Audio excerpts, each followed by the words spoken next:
Halo Bang Kakak.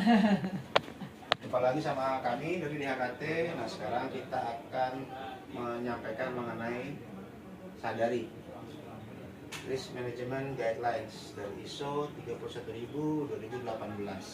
Lanjut Mas Fadel. Nah, ini ada prinsip dari manajemen risiko ya. Yang pertama, kita ngeliat ada pie chart ya di sini ya. Pie chart di sini ada beberapa, sehingga goalsnya adalah adanya penciptaan dan perlindungan nilai. Yang pertama apa? Terintegrasi, bahwa manajemen risiko menjadi bagian dari aktivitas organisasi. Kedua, terstruktur dan komprehensif, bahwa manajemen risiko dilakukan secara sistematis dan menyeluruh. Yang ketiga, disesuaikan. Artinya apa? Disesuaikan dengan kondisi dan kebutuhan dari organisasi. Yang keempat, inklusif, bahwa manajemen risiko itu melibatkan mata kepentingan yang relevan.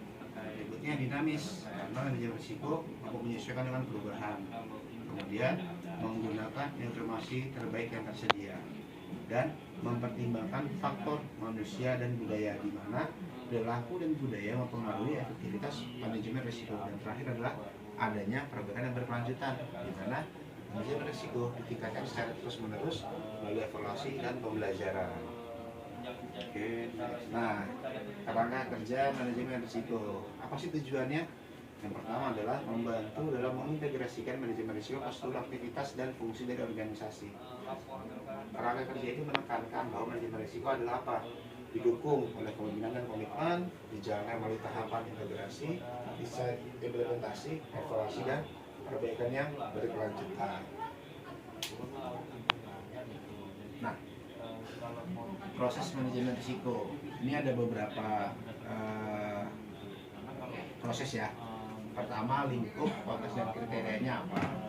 Pertama, penentuan lingkup manajemen risiko untuk memperjelas tingkat penerapan sasaran, metode, sumber dan keterikatan dengan tujuan serta kegiatan organisasi. Konteks risiko ditetapkan berdasarkan pemahaman lingkungan internal dan eksternal organisasi. Dan kriteria risiko ditetapkan selaras dengan tujuan, nilai, kebijakan, kapasitas, serta mempertimbangkan ketidakpastian, dampak, dan kemungkinan dan kepentingan dari pemangku kepentingan sendiri. Penilaian risiko, kita ada beberapa cara untuk menilai risiko. Pertama, adanya identifikasi risiko, bertujuan untuk mengenali dan menjabarkan risiko yang dapat mendukung atau menghambat pencapaian sasaran organisasi. Yang kedua, adanya analisis risiko. Analisis risiko itu bertujuan untuk memahami karakteristik dan tingkat risiko secara lebih mendalam. Dan terakhir adalah evaluasi risiko. Evaluasi risiko bertujuan untuk mendukung pengambilan keputusan dengan membandingkan hasil analisis risiko terhadap kriteria ditetapkan. Terakhir adanya perlakuan risiko. Tujuan perlakuan risiko adalah untuk memilih dan menerapkan opsi penanganan risiko. Next, Mas. Nah, jadi untuk manajemen risiko yang sudah kita terapkan di perusahaan dalam suatu aktivitas pekerjaan yang kita jalankan, tetap mempertimbangkan memitigasi risiko yang akan terjadi. Kita mempertimbangkan hal-hal yang mungkin ini kayaknya nggak terjadi, itu kita pertimbangkan sebagai satu risiko. Mungkin dari Bang Fadel ada tanggapan? Ya.